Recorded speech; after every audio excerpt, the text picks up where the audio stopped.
अस्सलाम वालेकुम, Marzad here and I welcome all of you. अच्छा, जीअं त पंहिंजो चैप्टर हले पियो ह्यूमन कोऑर्डिनेशन जो सिस्टम जो, त असांजी जेकी बॉडी में कोऑर्डिनेशन सिस्टम आहे उहो कीअं थो वर्क करे, कीअं जेको आहे सो नर्व ट्रांसमिट कनि थियूं इंफॉर्मेशन थ्रू इलेक्ट्रिकल पल्सिस, या असांजा हार्मोन्स जेके असांजे ब्लड में जेको आहे सो केमिकल मैसेजिस खे मोकिलींदा, उहे कीअं था मोकिलनि, उनखे पाण पढ़ूं पिया। पाण उन ॿ शयूं पढ़ियूंसीं त सेंट्रल नर्वस सिस्टम छा थींदो आहे, पेरीफेरियल नर्वस सिस्टम छा थींदो आहे। पेरीफेरियल नर्वस सिस्टम जी तरफ़ त अञा पाण न ई वधिया, पर पाण CNS खे पढ़ियोसीं, सेंट्रल नर्वस सिस्टम खे।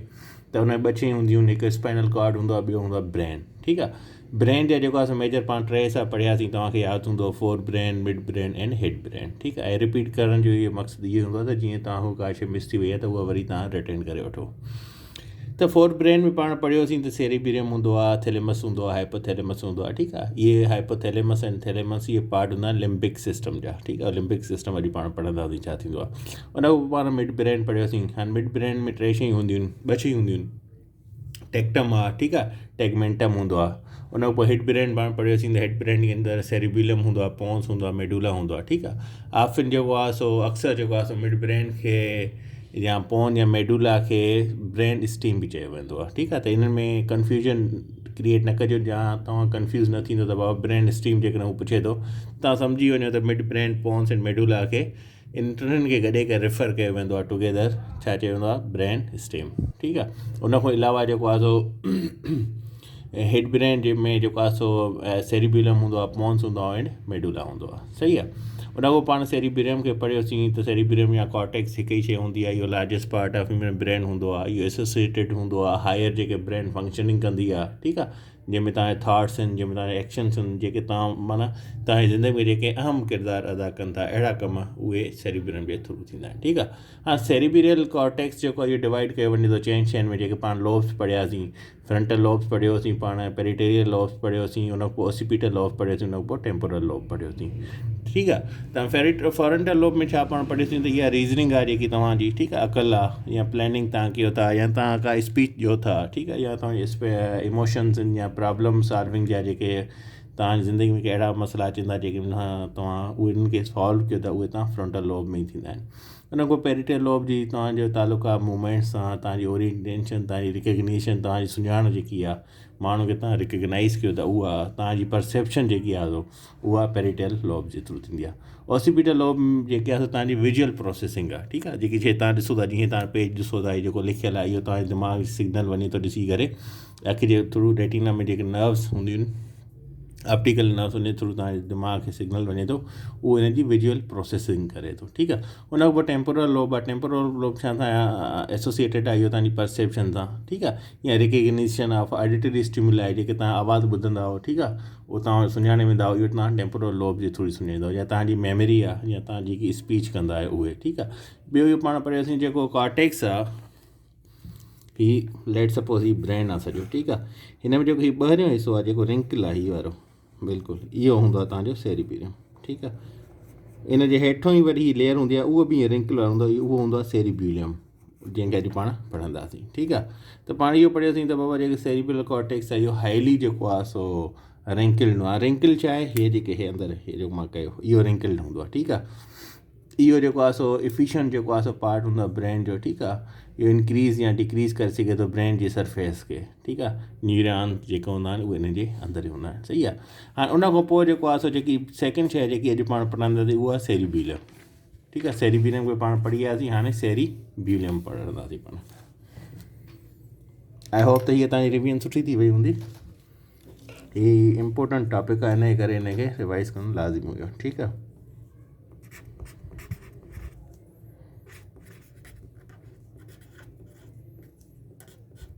हाणे सेरिबिलम छा आहे। हाणे सेरिबिलम जेको आहे सो जेको ब्रेन जो रिंकल पार्ट हूंदो आहे, सेरिबिलम हे मथियों। ठीकु आहे, उन सां गॾु ई हेठियों वरी रिंकल पार्ट हूंदो आहे हीअ। ठीकु आहे, मां ॿीहर ठाहियां थो, हीअ जेकॾहिं न हीअ जेको मथियों पार्ट आहे, हीअ सॼो सेरिबिलम, इन जे हेठों वरी रिंकल पोर्शन हूंदो आहे ॿियो, उहो हूंदो आहे सेरिबिलम। ठीकु आहे, हाणे सेरिबिलम खे तव्हां लिटिल ब्रेन बि चवंदा आहियो, नंबर 1 शइ। MCQs अचे थो त बाबा लिटिल ब्रेन कहिड़ो आहे, दिमाग़ जो से कहिड़े खे चऊं था पाण, उहो सेरिबीलियम खे चऊं था, सेरिबीलियम खे नहीं, स्पेलिंग जो फ़र्क़ु रखंजो। कॉर्टेक्स बि सेरिबीलियम खे चवंदो आहे, सेरिबीलियम खे न चयो वेंदो, ठीकु आहे। इहो लिटिल ब्रेन इन खे चयो वेंदो आहे, ठीकु आहे। सेरिबीलियम जेको आहे इन में 2 हेमिस्फीयर हूंदा आहिनि, ठीकु आहे न, या हाईली फ्लडिड जेको आहे सरफेस हूंदो आहे, ठीकु आहे। हिन जे अंदरि 2 जेको आहे सो हेमिस्फीयर हूंदा आहिनि, ठीकु आहे।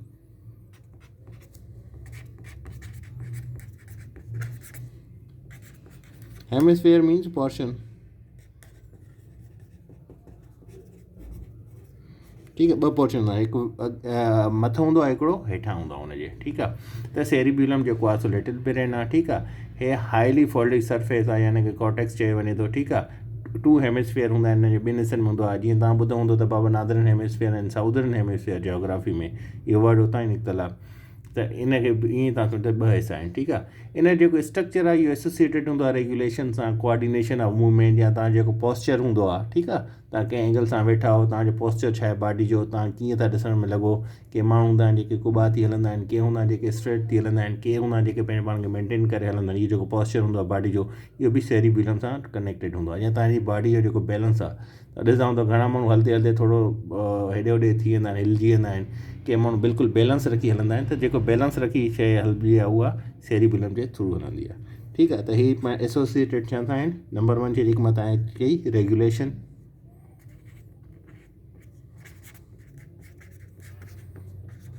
हिते लिखी छॾिया हूंदा एसोसिएटेड विथ, छो त छोकिरा मैसेज कंदा आहिनि उनखां विसरी थो वञे शयूं, ठीकु आहे। एसोसिएटेड विथ रेगुलेशन, ठीकु आहे। नंबर 1 शइ कोऑर्डिनेशन,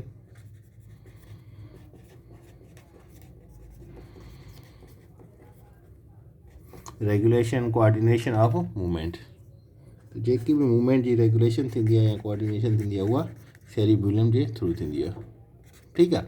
उन खां पोइ जेको आहे त तव्हांजो जेको कोऑर्डिनेशन आहे पोस्चर जी, मूवमेंट जी, पोस्चर जेको बॉडी जो हूंदो आहे, ठीकु आहे।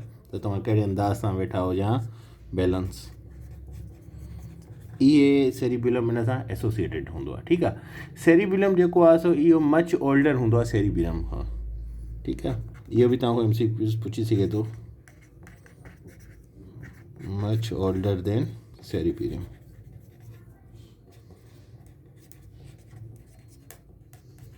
ठीकु आहे। त ई सेरिबीलियम खां ओल्डर हूंदो आहे, ठीकु आहे। उन खां पोइ अचे थो लिम्बेटिक सिस्टम। हाणे लिम्बेटिक सिस्टम में पाण पढ़ी आयासीं हाइपोथैलेमस एंड थैलेमस ईंदो आहे। त हिन में कंफ्यूज़ न थींदो, जीअं मां तव्हां पहिरियों चई हुयमि त लिम्बेटिक सिस्टम चवंदो, तव्हां चओ त हाणे इहो छा आहे। लिम्बेटिक सिस्टम जेको आहे हुन में हाइपोथैलेमस, थैलेमस, अमेगडाला या हिपोकैम्पस बि ईंदा आहिनि, ठीकु आहे।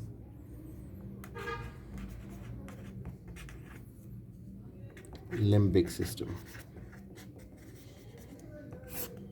लिम्बिक सिस्टम कहिड़ियूं कहिड़ियूं शयूं अचनि थियूं, या जेको आहे सो लिम्बिक सिस्टम जेको आहे सो इहो इनखे तव्हां इमोशनल ब्रेन बि चओ था। इहा थी वई ज़हन में ॻाल्हि, इमोशनल ब्रेन। MCQ में पुछी सघे थो बाबा इमोशनल ब्रेन कहिड़ी शइ खे चइजे थो, या कहिड़ो हिसो आहे ब्रेन जो, त उहो लिम्बिक सिस्टम खे पाण चऊं था, ठीकु आहे। हाणे लिम्बिक सिस्टम जेको आहे सो इहो सेरिबीलियम जे अंदरि हूंदो आहे, जेको मथियों पार्ट आहे न सेरिबीलियम जो, इन जे अंदरि हूंदो आहे, ठीकु आहे, इनसाइड सेरिबीलियम,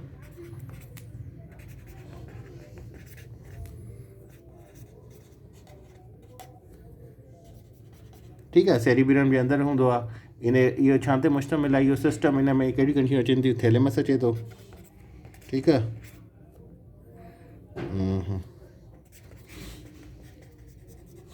थैलेमस, हाइपोथैलेमस, ठीकु आहे। उन खां पोइ अमेगडाला आहे, मैगडोला, ठीकु आहे। उन खां पोइ जेको आहे सो हिन में हिपोकैम्पस बि अचे थो,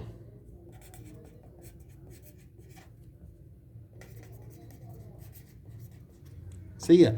त जेको लिम्बेटिक सिस्टम आहे हुन में 4 शयूं हूंदियूं आहिनि, ठीकु आहे। थैलेमस, हाइपोथैलेमस, अमेगडाला एंड हिपोकैम्पस, सही आहे। उन खां पोइ अचे थो ब्रेन स्टीम।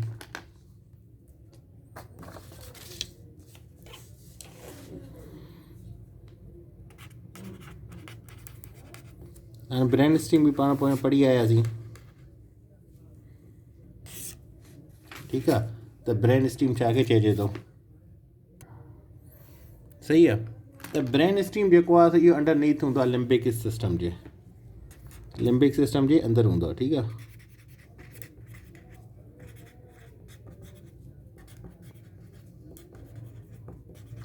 लिम्बिक सिस्टम, ठीकु आहे, अंडरनीथ हूंदो आहे, ठीकु आहे, अंदरि हूंदो आहे छाजे लिम्बिक सिस्टम जे, सही आहे। उन खां पोइ जेको आहे सो इहो जेको तव्हांजी स्ट्रक्चर हूंदो आहे हिन जो, उहो इन जी लाइफ जेकी असांजी मतिलबु इन खे तव्हां ईअं सम्झो जेके असां साहु खणूं था या असांजी जेकी हार्ट बीट आहे या ब्लड प्रेशर आहे, उन में इन जो मेन रोल आहे।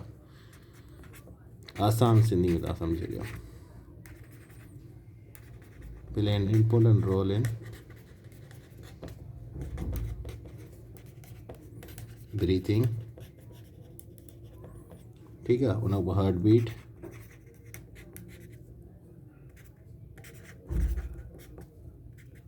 हार्ट बीट, उन खां पोइ जेको आहे तव्हांजो जेको ब्लड प्रेशर आहे, इन में हिन जो अहम इम्पोर्टेंट रोल आहे, ठीकु आहे, ब्रेन स्टीम जो। हाणे ब्रेन स्टीम जे अंदरि कहिड़ी कहिड़ी शयूं अचनि थियूं, मिड ब्रेन अचे थो, पोन्स अचे थो ऐं मेडुला अचे थो, जेको अॻु मां तव्हां ॿुधाए आयो, ठीकु आहे। वरी बि लिखी छॾियूं था तव्हांजी आसानी लाइ। Brain steam is made up of mid brain, ठीकु आहे, पोन्स एंड मेडुला, सही आहे। हाणे हीअ हिते त पंहिंजो ख़तमु थो थिए ब्रेन, पर हिन ब्रेन खे तव्हां जेकॾहिं समराइज़ कयो, हिन खां वधीक हिन में MCQ न ईंदा ब्रेन जे पोर्शन मां, इहे ई पुछंदो आहे शयूं, ठीकु आहे। त हाणे हिन खे जेकॾहिं पाण जेको आहे सो समराइज़ कयूं त जेको आहे सो बाबा थैलेमस छा आहे, हाइपोथैलेमस छा आहे, एमिगडाला छा आहे, हिपोकैम्पस छा आहे, छो त हिन खे पाण थोरो डिटेल में न पढ़ियोसीं, ठीकु आहे। मिड ब्रेन छा आहे, त थोरो पाण इन्हनि शयुनि खे ॾिसूं था, उन खां पोइ जेको आहे सो पाण स्पाइनल कॉर्ड ते हलूं था, ठीकु आहे। And let's suppose हू पुछे थो त बाबा फंक्शंस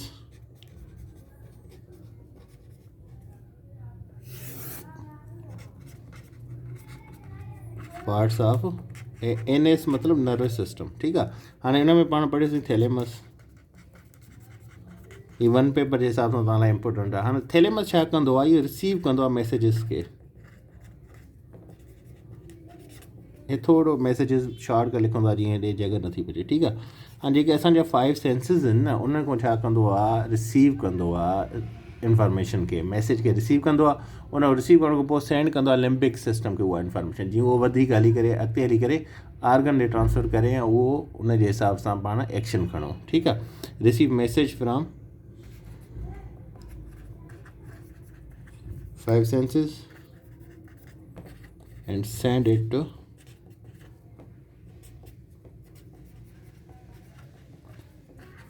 लिम्बिक सिस्टम, ठीकु आहे।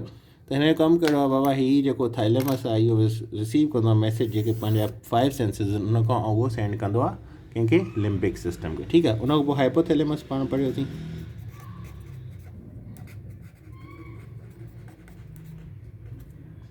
हाणे हाइपोथैलेमस छा आहे, इहो कंट्रोल करे थो तव्हांजी पल्स खे, हिन जो जेको फंक्शन आहे, ठीकु आहे। उन खां पोइ थ्रस्ट जेकी तव्हांखे उञ लॻे थी, या तव्हांजो एपिटाइट जेको तव्हांखे बुख लॻे थी,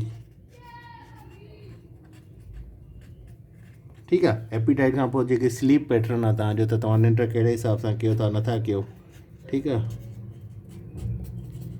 स्लीप पैटर्न थी वियो, या तव्हां जेको आहे सो तव्हांजी जेको आहे सो हार्मोन्स जी जेकी प्रोडक्शन आहे उनखे कंट्रोल करे थो,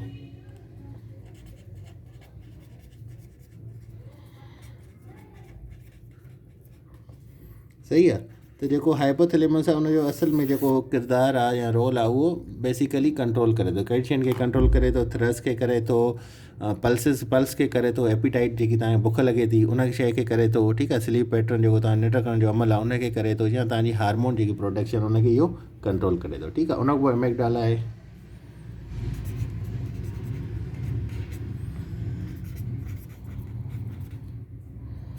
हाणे एमिगडाला छा थो करे, हाणे एमिगडाला तव्हांजी जेको फियर या एंगर हूंदी आहे न, या तव्हांजो जेको प्लेजर हूंदो आहे, या जंहिं शइ में तव्हांखे मज़ो ईंदो आहे, या तव्हांखे जेकी पनिशमेंट हूंदी आहे उनखे कंट्रोल कंदो आहे। अहिड़ा इमोशन्स जेके तव्हांखे जेको आहे सो फियर जी तरफ़ वठी वञे, कंट्रोल फियर, एंगर, ठीकु आहे। त तव्हां जेको ख़ौफ़ थींदो आहे या तव्हांखे गुस्सो अचे थो या प्लेजर, या जेको आहे तव्हांखे कंहिं शइ में मज़ो अचे थो, या वरी पनिशमेंट।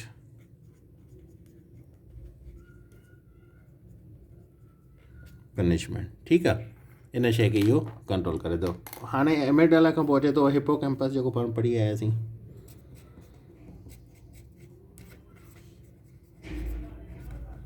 हाणे हिपोकैम्पस छा आहे? हिपोकैम्पस कंट्रोल करे थो तव्हांजी लॉन्ग टर्म मेमोरी आहे जेकी, ठीकु आहे, तव्हांखे जेकी इलाही वक़्त ताईं यादि रहे थी, लॉन्ग टर्म मेमोरी, उनखे कंट्रोल करे थो, ठीकु आहे। कंट्रोल लॉन्ग टर्म मेमोरी, जेकी हद खां वधीक तव्हांखे अरसे ताईं यादि रहिजी वेंदी आहे, ठीकु आहे, उहा किथे, उहा उनखे कहिड़ी शइ ब्रेन जी कंट्रोल करे थी? हिपोकैम्पस। त तव्हांखे इहो MCQ पुछी सघे थो, उहा लॉन्ग टर्म मेमोरी जेको आहे उहो छाजे थ्रू कंट्रोल थिए थो? फॉर एग्ज़ाम्पल तव्हांखे उहा ॾिए थो जेको आहे so option thalamus, hypothalamus, mid brain या हिपोकैम्पस, त हिपोकैम्पस जे थ्रू उहो थिए थो, ठीकु आहे। उन खां पोइ अचे थो मिड ब्रेन। सॉरी पोइ आवाज़ु अचे थो, असल में असांजे मोहल्ले में कुझु अहिड़ा माण्हू अची विया आहिनि जेके लाहौर जो जंहिं सुकून तबाह कयो आहे, ठीकु आहे। हाणे मिड ब्रेन छा थो करे? इहो मास्टर कोऑर्डिनेटर आहे, ठीकु आहे, इहो एज़ अ ब्रिज जो रोल कंदो आहे, प्ले कंदो आहे, बिटवीन सेंटर हूंदो आहे, ठीकु आहे, जेको बि सिग्नल वेंदा आहिनि बॉडी जे थ्रू हेठि, ठीकु आहे, उहो ब्रेन ऐं उनजे उहो कोऑर्डिनेशन कराईंदो आहे, ठीकु आहे, इहो सेंटर हूंदो आहे, मास्टर कोऑर्डिनेटर आहे।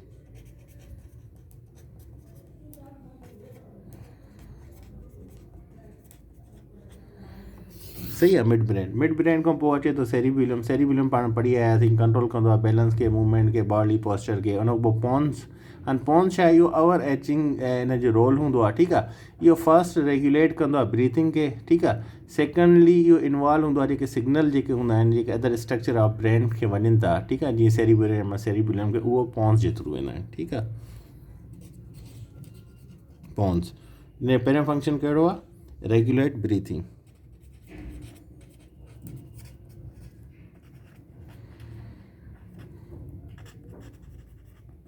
ठीक है, and send signals to other parts of brain। तो दिमाग जे जेके ॿिया हिस्सा आहिनि उन्हनि खे इहो सिग्नल मोकिलींदो आहे, ठीकु आहे। उन खां पोइ मेडुला आहे, ठीकु आहे, ऐं मेडुला जो फंक्शन कहिड़ो आहे?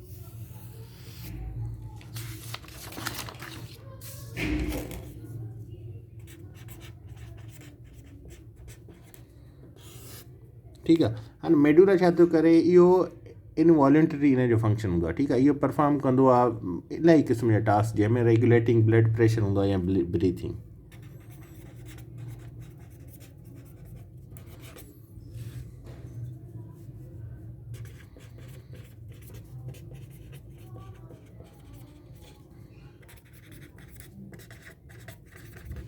सही आहे। त रेगुलेट कंदो आहे ब्लड प्रेशर खे या ब्रीथिंग खे। त आई थिंक ही लेक्चर पाण हिते कंप्लीट कयूं था। सुभाणे पाण spinal cord, peripheral nervous system ऐं न्यूरॉन खे करे वठंदासीं। आई होप त ही तव्हांखे डिटेल में पढ़ायो ऐं तव्हांखे सही सम्झ में अची वियो हूंदो। जेकॾहिं वरी बि हिन रिगार्डिंग हिन जे रिगार्डिंग तव्हां वटि के क्वेश्चन आहिनि त तव्हां व्हाट्सएप ते मैसेज करे सघो था। अल्लाह हाफ़िज़।